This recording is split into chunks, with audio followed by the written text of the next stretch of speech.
Hello everyone, welcome to the Microprocessor and Applications lecture class. In the previous class, we had discussed the part 1 of the logical instructions, in which we discussed the various and, or, and exclusive or operations which come under this logical instruction group. आज की class में हम लोग complement and various types of compare instructions discuss करेंगे जो कि logical instructions group में आता है।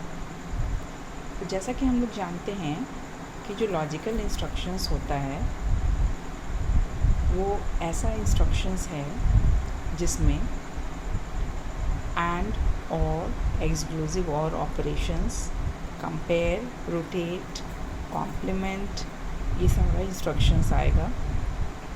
तो आज के लेक्चर क्लास में हम लोग complement and various types of compare instructions discuss करेंगे।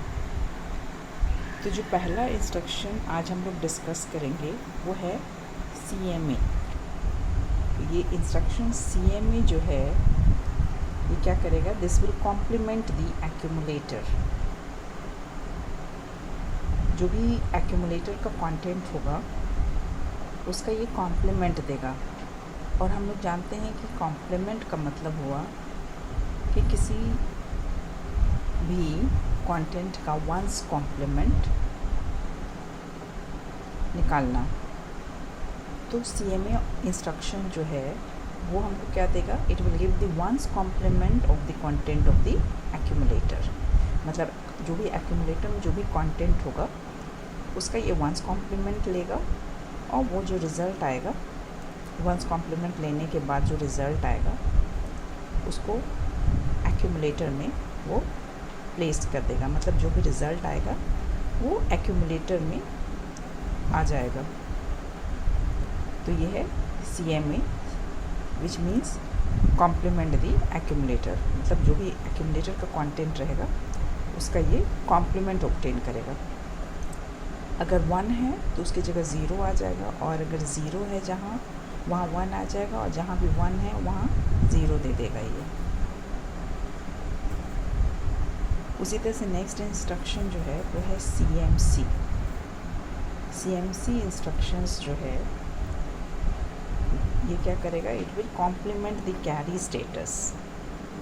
जो भी कैरी स्टेटस है ये उसको कॉम्प्लीमेंट करेगा। और जब ये इंस्ट्रक्शन परफॉर्म हो जाएगा तो जो भी CS फ्लैग है, मतलब जो भी कैरी फ्लैग है वो कॉम्प्लीमेंट हो जाएगा। कॉम्प्लीमेंट हो जाएगा मतलब अगर 0 है तो 1 हो जाएगा, और 1 है तो 0 हो जाएगा। नेक्स्ट जो इंस्ट्रक्शन है वो है STC। तो STC instruction means set carry status. मतलब जो भी कैरी फ्लैग है उसका स्टेटस को ये सेट कर देगा। सेट करने का मतलब उसको 1 कर देगा, इसलिए स्टेटस फ्लैग जो है CS वो सेट हो जाएगा और उसका वैल्यू 1 हो जाएगा। नेक्स्ट टाइप ऑफ इंस्ट्रक्शन जो है वो है कंपेयर इंस्ट्रक्शंस। कंपेयर को डिनोट करते हैं CMP से। तो CMP-R जो है इसका मतलब हुआ कंपेयर रजिस्टर विद एक्यूमुलेटर। मतलब CMP-R जो है, CMP हो गया कंपेयर और R हो गया रजिस्टर। तो CMP-R इंस्ट्रक्शन जो है ये क्या करेगा, ये रजिस्टर को कंपेयर करेगा एक्यूमुलेटर के साथ। कंपेयर करने का मतलब हो गया कि जो भी रजिस्टर R का जो भी कंटेंट होगा उसको ये सबसे पहले सब्ट्रैक्ट कर देगा from the content of the accumulator.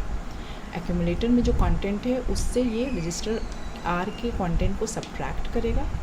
Subtract करने के बाद स्टेटस फ्लैग्स जो है वो सेट हो जाएगा। जैसा रिज़ल्ट आएगा सब्ट्रैक्शन के बाद उसके अकॉर्डिंग स्टेटस फ्लैग्स जो है वो सेट हो जाएगा। लेकिन जो भी रिज़ल्ट आया वो सिर्फ कंपैरिजन पर्पस के लिए यूज़ होगा। रिज़ल्ट्स को फिर डिस्कार्ड कर दिया जाता है, मतलब उसको फिर हटा दिया जाता है रिज़ल्ट को, और एक्यूमुलेटर का कंटेंट जैसा पहले था वैसा का वैसा ही रह जाता है। मतलब सिर्फ ये कंपेयर करने के लिए है, उससे रिज़ल्ट में कोई फ़र्क नहीं पड़ता है। सिर्फ ये कंपेयर करता है रजिस्टर के कंटेंट को with the content of the accumulator. Just like CMP-R, जो नेक्स्ट इंस्ट्रक्शन है वो मेमोरी को कंपेयर करने के लिए है, तो मेमोरी को M लिखते हैं और कंपेयर CMP हो गया, तो CMP-M जो है वो क्या करेगा, it will compare memory with accumulator, मतलब मेमोरी को कंपेयर करेगा एक्यूमुलेटर के साथ। तो जैसे ही हम लोग ये इंस्ट्रक्शन देंगे CMP-M, तो ये क्या करेगा, जो भी मेमोरी लोकेशन का जो भी कंटेंट है उसको सब्ट्रैक्ट करेगा from content of the accumulator, और इसी के अकॉर्डिंग स्टेटस फ्लैग सेट हो जाएगा। जो भी रिज़ल्ट आएगा उसके अकॉर्डिंग स्टेटस फ्लैग सेट हो जाएगा।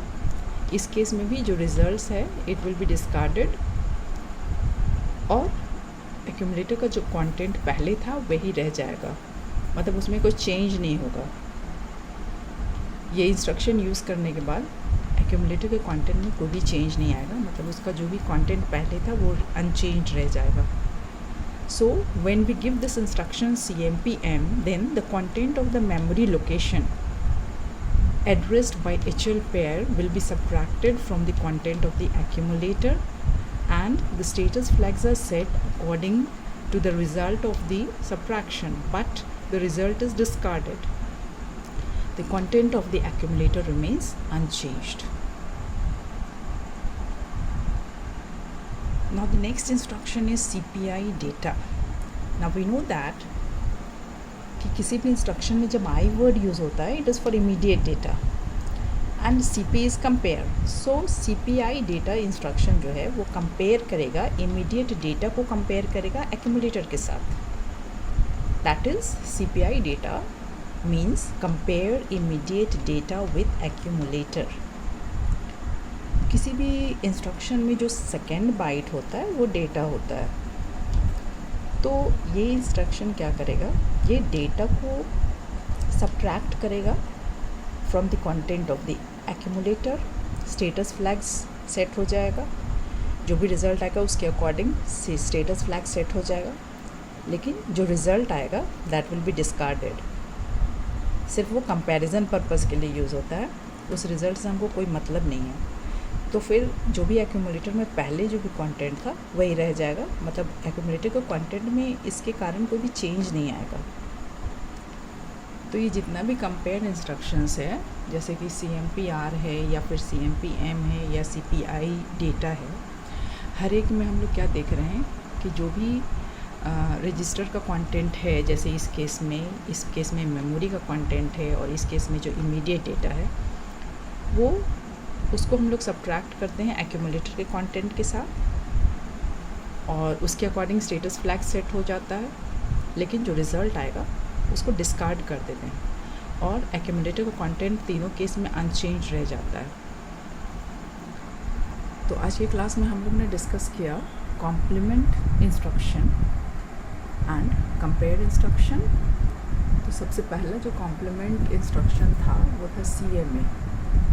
CMA क्या करेगा, वो एक्यूमुलेटर को कॉम्प्लीमेंट कर देगा, एक्यूमुलेटर के कंटेंट को, मतलब जो भी एक्यूमुलेटर का कंटेंट होगा उसका वंस कॉम्प्लीमेंट हमको मिल जाएगा जब ये इंस्ट्रक्शन देंगे। तो वंस कॉम्प्लीमेंट मिलने का मतलब है कि जहाँ 1 होगा अगर तो 0 कर देगा उसको, और जहाँ 0 होगा उसको 1 कर देगा। उसी तरह से CMC जो है वो कैरी स्टेटस को कॉम्प्लीमेंट करेगा, STC जो है वो सेट कर देगा कैरी स्टेटस को, मतलब जो स्टेटस फ्लैग्स है उसका वैल्यू 1 हो जाएगा। सेट होने का मतलब है कि उसका वैल्यू 1 हो जाएगा।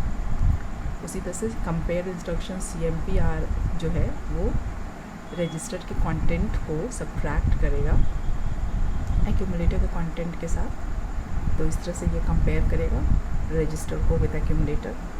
सिमिलरली जो CMP-M है वो मेमोरी को कंपेयर करेगा विद एक्यूमुलेटर, और कंपेयर कैसे करेगा, तो कंटेंट ऑफ द मेमोरी को सब्ट्रैक्ट करेगा from the content of the accumulator, इस तरह से कंपैरिजन करेगा, लेकिन एक्यूमुलेटर का जो कंटेंट है वो अनचेंज रह जाएगा। उसी तरह से CPI डेटा जो है वो जो भी इमीडिएट डेटा है उसको कंपेयर करेगा एक्यूमुलेटर के साथ, और कंपेयर करने का मतलब हो गया कि जो भी इमीडिएट डेटा है उसको वो सब्ट्रैक्ट करेगा from the content of the accumulator and accordingly status flag set हो जाएगा और जो भी रिज़ल्ट आएगा फिर उसको बाद में डिस्कार्ड कर दिया जाता है, मतलब उसको हटा दिया जाता है और जो भी एक्यूमुलेटर का कंटेंट पहले था वही रह जाता है, उसमें कोई चेंज नहीं आता है. So today we discussed the various types of compare instructions and complement type of instructions which come under the logical group of instructions. In the next lecture we will discuss the rotate type of instructions which come under the logical group of instructions. So see you in the next lecture in which we will discuss the rotate type of logical instructions. तो फिर next class में हम लोग rotate type of logical instructions discuss करेंगे जो इस group में आता है.